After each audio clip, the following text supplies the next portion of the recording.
All right, football fans, let's talk 2026. We are gearing up for the biggest World Cup in history. 48 teams, 104 matches, spread across 3 amazing countries. It's going to be epic.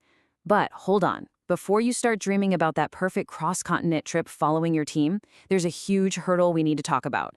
And trust me, it has nothing to do with what happens on the pitch.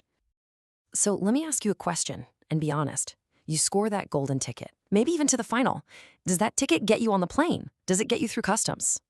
The answer for this World Cup is a hard no. It's not. And that right there is the single biggest mistake fans are going to make. In this explainer, we're going to make sure you are not one of them. Okay, let's really dive into this whole situation. Because what we're talking about here isn't just paperwork. It's a flat-out race against the clock. Getting your visa for 2026 is a strategic challenge, and you have to win it. To really get a sense of what we're up against, just look at this number, 540 days. As of early 2025, that was the normal wait time just to get an interview for a U.S. visa in a huge football-loving country like Colombia. That's almost a year and a half, just for the interview. Now check this out. Look at the status for Mexico City. We're calling it a lockout. And here's why that's terrifying. The wait time is so incredibly long that if you applied through the normal channels, your appointment would actually be scheduled for after the World Cup final. You'd literally be locked out of the tournament before it even kicks off. So you might be thinking, why is this so different? What about the fan ID from Russia or the Haya card from Qatar? Well, for 2026, you've got to forget all about that. That idea is basically a ghost document. It doesn't exist this time around. And this really shows you the difference. In Qatar, it was simple. One country, one system. And that Haya card was pretty much your visa. Easy. But for 2026, you're dealing with 3 separate countries, which means 3 separate immigration systems. And here's the kicker. The responsibility has completely shifted from the governments to you. You, the traveler, are 100% responsible. But okay, don't panic. There is a way through this maze, and it's all about thinking strategically. You have to see the U.S. visa not just as a piece of paper to watch a game in LA, but as the master key that can unlock your entire World Cup adventure. So, what is this master key? Well, meet the FIFA Pass. That's the official name for the solution. Just think of it like a fast pass at a theme park, but for the embassy line. It's a special system the U.S. government has set up specifically to let ticket holders jump that insane queue we were just looking at. So here's the deal with how it works. First, and this is non-negotiable, it's only for people with official tickets. No ticket, no pass. Simple as that. It bumps you to the front of the line, and the goal is to get you an interview within about 60 days.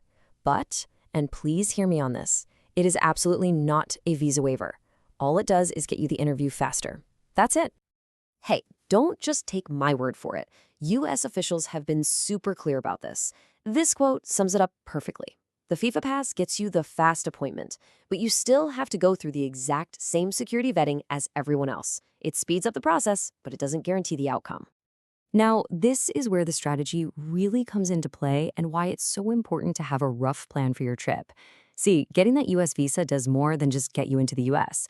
Because of Mexico's rules, a valid U.S. visa also lets you enter Mexico visa-free. So if you know you want to see matches in, say, Dallas and then head to Monterrey, this visa stocking hack is a total game changer.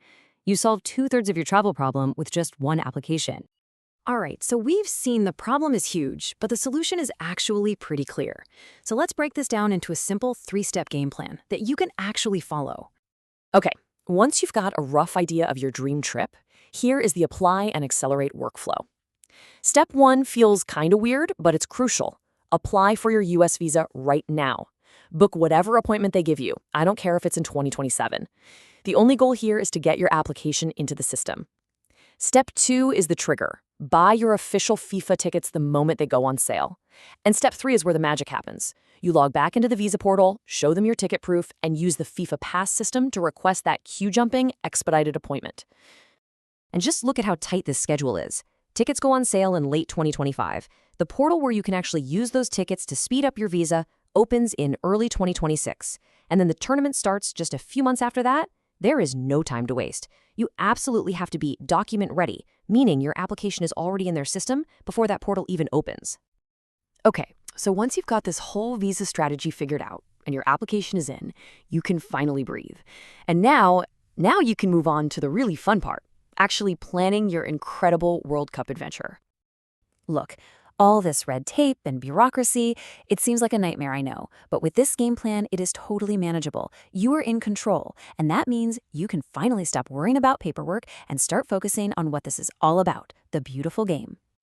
And when you're ready to turn that dream trip into a real plan, your go-to resource is FIFALaVida.com. Seriously, this is where you map everything out. You can find the detailed match schedules, you can explore all 16 host cities to figure out where you want to stay, and you can really start to visualize your team's path to the final. Getting the visa process started is step one. This is where you build the adventure. So I'm going to leave you with this.